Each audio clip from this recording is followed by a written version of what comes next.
A couple of months ago, I reviewed the adult parodies of Family Guy, Bob's Burgers, American Dad, and The Simpsons, but little did I know that they were just the tip of the iceberg. Because as it turns out, there's a whole lot of corn out there based on our favourite animated shows. And I'm talking South Park. What the hell is this? Adventure Time. You're gonna get the cold shoulder. Rick and Morty. Damn it, Morty! Oh, geez, Rick, I'm sorry. And yet, even SpongeBob isn't safe. And since I've already spoken about all these shows on my channel, I thought it would be really funny to check out the corn versions and see how they compare to the originals. Why? Well, I just discovered them and I need someone to suffer with me. So let's ruin our childhoods together, shall we? So first up, we have SpongeBob SquarePants, or SpongeBob SquareNuts. The director of this is Leroy Myers, who is the brains behind the Family Guy, Simpsons, and Bob's Burgers parodies. Here you go. Thanks, Bob. And honestly, 2 out of 3 of them were pretty funny, so let's see if this one lives up to the fairly high standards. Now, you all know I'm a stickler for detail when it comes to these corn parodies, so I've got to say that I'm not too impressed with the set design here, because SpongeBob's bedroom is all wrong. Everyone knows that he sleeps on a stack of 3 mattresses with a springboard above it. And the wall should be in red bamboo wallpaper. And where the hell is Gary? Actually, scratch that last bit, because we all know how horrifying these pets can be in these corn parodies. Ooh. So let's talk about SpongeNob himself, or should that be Sponge Syphilis, because those warty things really need to be checked out ASAP. Anyway, SpongeNob is played by Anthony Razzano, who, fun fact, also played Peter Griffin, Roger and Bob, and he absolutely nailed those roles. And yes, pun intended, his impressions are pretty good. Roger's not here. I'm Senor Nasty. And once again, he captured SpongeBob's energy perfectly. Well, I mean, as much as a 40-something-year-old man in a foam suit probably could. God, that laugh though. I'm going to be hearing that in my nightmares for weeks. But let's get onto the plot. So SpongeNob, and yeah, sorry, I can't keep saying that name, so let's just stick with SpongeBob. He's feeling a bit lonely because he has nobody to play with him. So naturally, he decides to reproduce with Sandy. And then Sandy drops this horrifying fact. Eating our young runs in my family. Which is definitely something I did not need to know about her. But let's pause things right here and talk about Sandy's costume for a second. Now, I'm gonna guess here that they blew the entire budget on SpongeBob's weird foam abomination, because Sandy's just a girl wearing a basic spacesuit costume with a tiny bit of makeup on her nose. But then again, this whole thing is really weird enough without throwing a full-blown furry suit into the mix, so I'll give her a pass. So, like I did before, I am going to be skipping all the spicy scenes because YouTube's always watching. So, fast forward to the end, and we find out that SpongeBob got a little too excited. Well, maybe we'll just have to adopt then. I'm definitely going to be hearing that laugh until the day I die. But wait, the nightmare isn't over yet, because there's a sequel. And I didn't think it was possible, but there's a huge costume downgrade here. He looks like macaroni cheese. It's like watching the original 1990 Teenage Mutant Ninja Turtles movie with the Jim Henson costumes being amazing, but then you get to the sequels and, well, yeah. That's what it feels like. And speaking of which, Leroy Myers also directed 10-inch Mutant Ninja Turtles. And for the love of God, please don't ask me to review that. But back to the corn though, and Patrick's costume isn't any better. He's basically wearing a Snuggie. So in this one, Krabs has given SpongeBob the day off. How are you doing, SpongeBob? I feel great. I've got a couple days off from work at the Krusty Krab. And hold it right there, because my immersion is already broken, because there is absolutely no way that Krabs would ever give his employees a couple of days off. Totally out of character, and totally unbelievable. But pushing past this, with his free day, SpongeBob and Patrick wonder what to do with themselves. This drags on for a bit until Patrick has the bright idea that they should bang Sandy's cheeks. And yeah, I came up with that one myself, so if you're looking to hire a writer, Mr. Leroy Myers, I'm available. But seeing as Sandy's not around, they instead hook up with her cousin Candy. And surprisingly, there are a couple of decent jokes here. And I say decent with an asterisk because it is decent for a corn parody anyway. Overall, the costumes were a bit weak, the set design was poor, good performances from SpongeBob at least, but horrible character consistency for Mr. Krabs. You gave him the day off.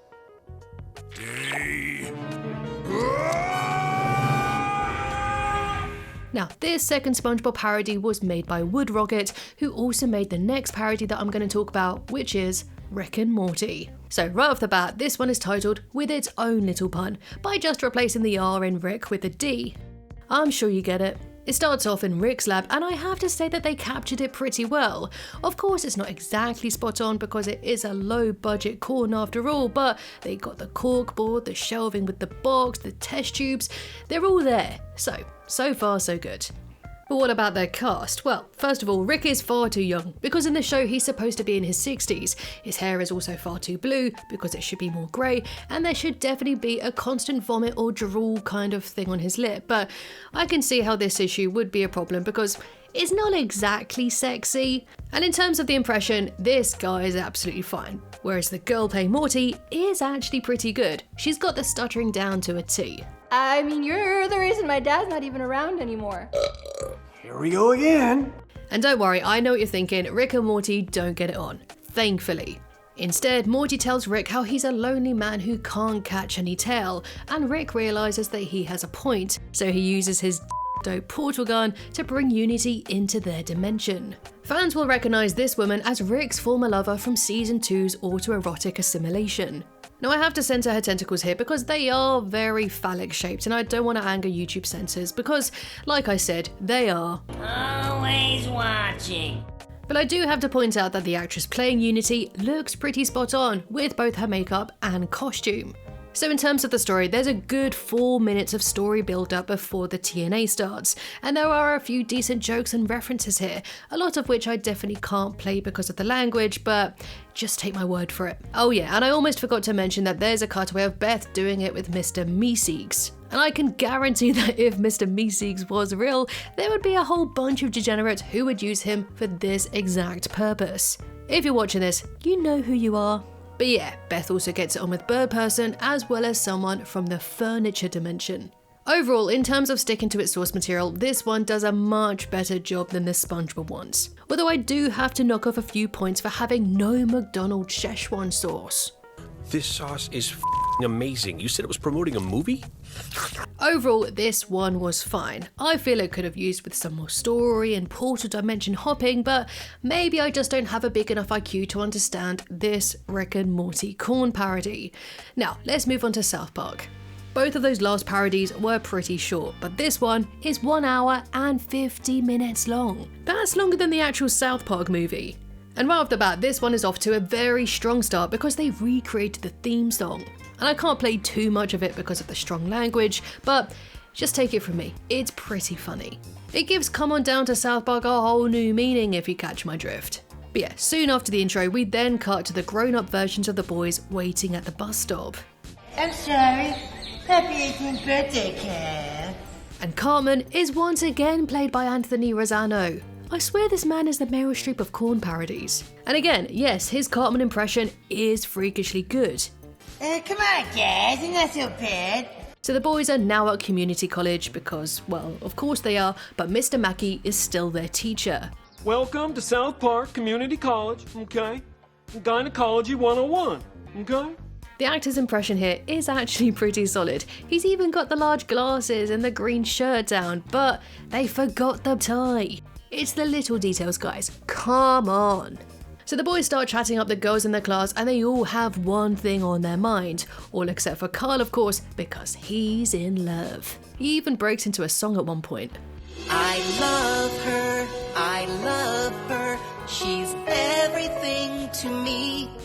Now, this is very on brand for South Park because Trey and Matt are always throwing musical numbers into their episodes. We then cut to South Park News reporting on their controversial course at the college with Stan being interviewed because he just got someone pregnant.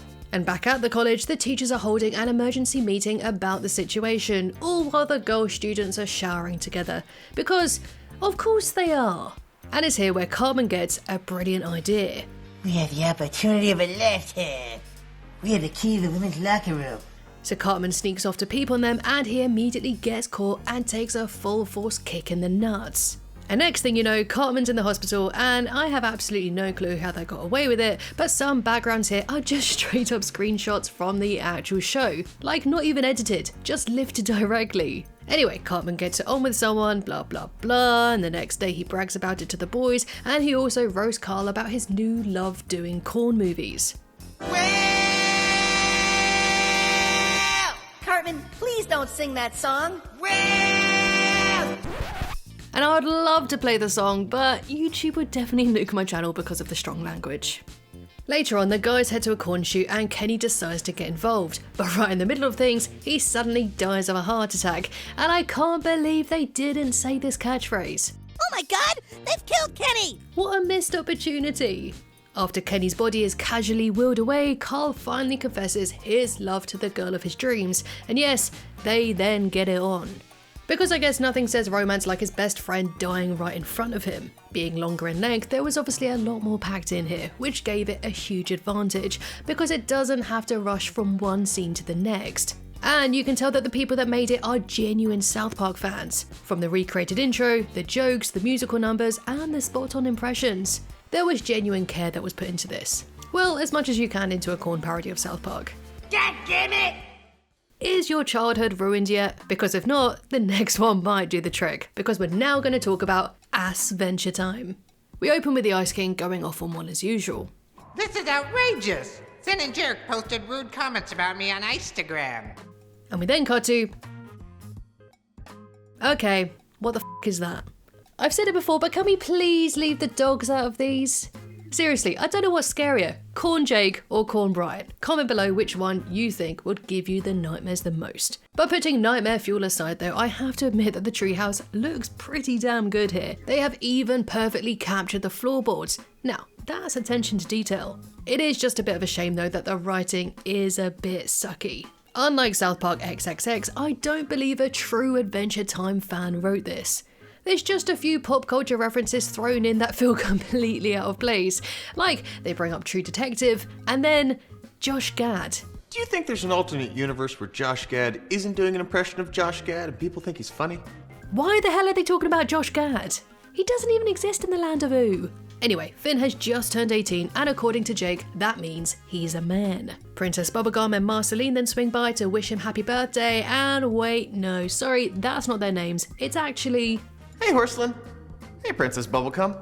Now it's here, there's a pretty funny moment where Jake stretches his arms. Wait, her arms? So the girls are about to give Finn his present when suddenly the Ice King bursts in and completely ruins the vibe. Do you know when I'm sad I do CrossFit? Do you like CrossFit? Which, to be fair, is completely on brand. Even in a corn parody, the Ice King is still the best character. And after he gets kicked out, things start heating up again, and thankfully, the dog's not involved. This one's quite short and a little lackluster, and aside from the Ice King, I don't really feel that the writers or the actors were accurately capturing the characters here. Hardly any of the jokes felt in keeping with the show, and I don't know what the hell was going on with Jake. You know I'm a dog, right?